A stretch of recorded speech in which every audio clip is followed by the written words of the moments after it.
Biyahe kasama si DJ Lala, aarangkada na. Ay, eto na nga ang ating kwento ngayong gabing ito. This one was sent to us over sa ating Facebook page, DJ Lala Banderas. Ito po ang biyahe ng buhay ng babaeng itatawag natin or itatago natin sa pangalang Chelsea. Hi DJ Lala, itago nyo na lang po ako sa pangalang Chelsea. May boyfriend po ako at mag 5 years na po kami this coming November. Mahal ko po siya at alam ko pong mahal niya din ako. Pero di ko na po kasi nararamdaman yung importansya ko sa kanya. Although lagi po siyang nag-a-update, kahit di po ako nagre-reply, di naman po siya pumapalya mag-update. Ako po kasi yung tipo ng taong di pala text at call. Mas gusto ko po talaga yung personal ko po siyang nakakasama at nakakausap. Sobrang busy niya po sa work at magkaiba po kami ng schedule ng pasok. Magkita man po kami, laging eat and run. Minsan drive-thru pa. Sa Manila po ako nauwi at siya naman ay sa QC, kaya di niya po talaga ako naihahatid. Parang nagsasawa na lang po kasi ako sa ganung setup namin na naghihintay na lang po ako kung kailan siya free or kung mag-i-initiate po siyang sunduin ako or puntahan ako. Masakit po DJ Lala na parang nalilimos na lang po ako ng atensyon. Sobrang mama's boy kasi yung boyfriend ko eh. Siya po yung tipo ng taong napakabait na anak. Lahat po ata ng ganap niya alam ng parents niya. Di naman po sa sinasabi kong maging masama siyang anak. Ultimo lang kasi yung pag-uwi niya, inoorasan siya. Kasi po, nagkukotse po kasi yung boyfriend ko pag pumapasok sa work. Start po nung pandemic. Boto naman po yung parents niya sa akin at mababait naman po sila. Sobrang protective lang po talaga nila bilang isang magulang. Ang masakit lang po kasi parang wala akong laban sa kanila. Hindi naman na sa nakikipagkompetensya po ako sa family niya pero gusto ko lang pong mag-stand siya sa relationship na meron kami. Sa nakikita ko po kasi, kampante na siya na ganun lang kami na magsistay lang ako sa tabi niya.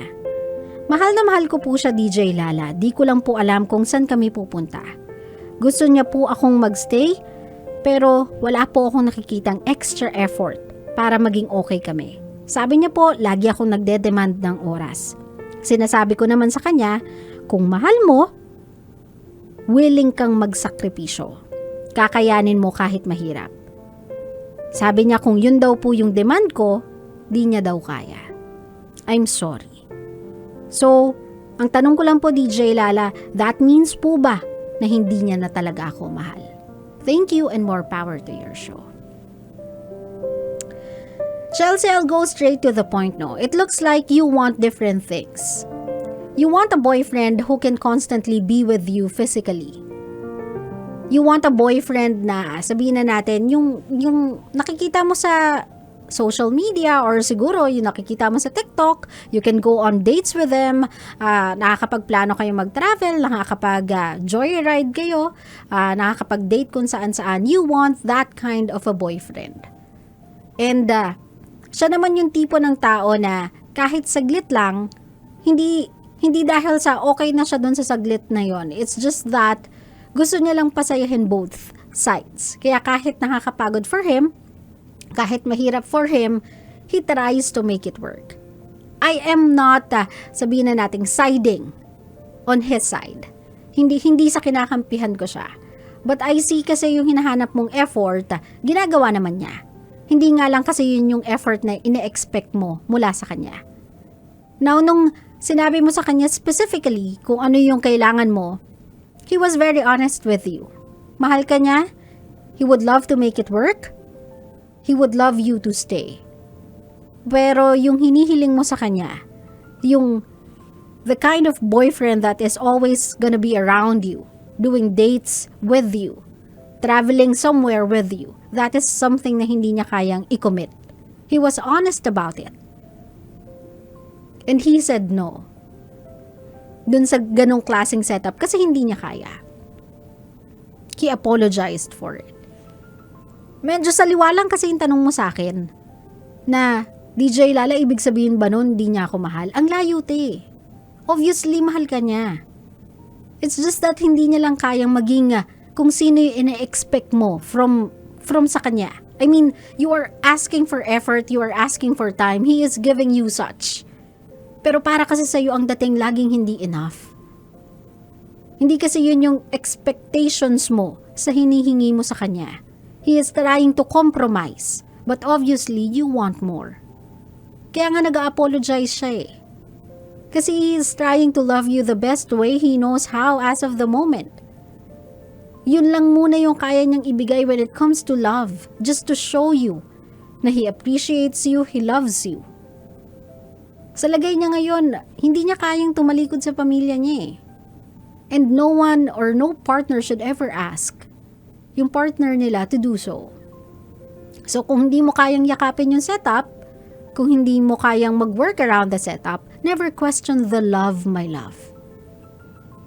Mahal ka niya obviously. Kapag nawala ka sa kanya, masasaktan siya. Deeply. Kasi mahal ka niya. Kasi mahal na mahal ka niya. Sabi mo nga nararamdaman mo naman yun eh. Huwag mo lang sa kanya i-expect yung hinahanap mo from a boyfriend. He is giving you this, you are asking for more. Ang sinasabi lang naman niya, hindi ko kayang magbigay ng more. Yun lang yung sinasabi niya, my love. So kung sa tingin mo hindi mo kaya yung i-receive, dahil nagtanong ka naman, edi pakawalan mo siya, my love. Sinagot ka naman niya eh. Pero never question his love. He loves you.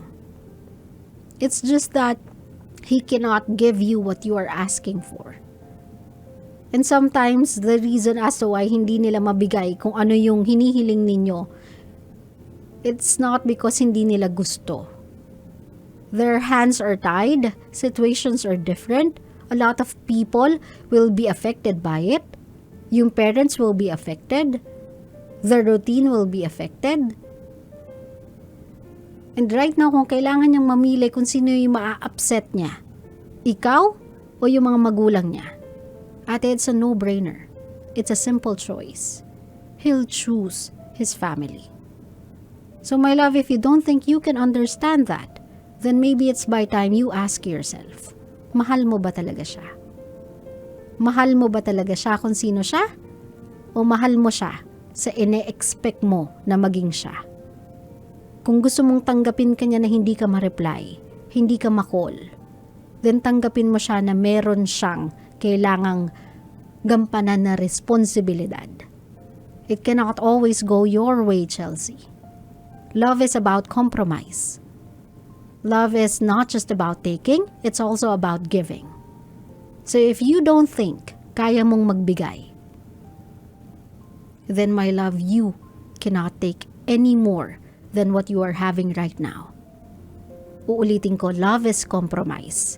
Kapag naintindihan mo na yung konsepto ng compromise, then maybe, just maybe, maintindihan mo yung tunay na meaning ng pagmamahal.